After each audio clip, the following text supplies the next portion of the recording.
Pyramids at night. Position G minor 5 fingers. Left hand is the drum. You have two patterns from the G and the top.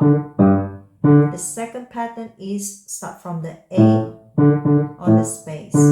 Now right hand we look where to put black keys. So we have our number 3 B flat and C sharp. And you're gonna go up and down from there. Start from left hand, G, top. Repeat 3 times. Last time repeat. Right hand, G all the way up to finish on B flat. G, go up and down, B flat. G, go up, B, G, A. From A, go up and down, finish on G. Move A here, do the same, go up and down to B flat. From the top D all the way down and finish on B flat.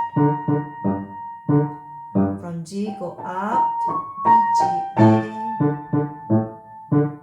From A, go up and down on G. Now find below middle C is B flat. Above middle C is a D. Now first space is human face F. And next one back to your G position. A, B, A. Finish on G. Tap. Getting softer. 8 PM, lower. Slow version.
Fast version.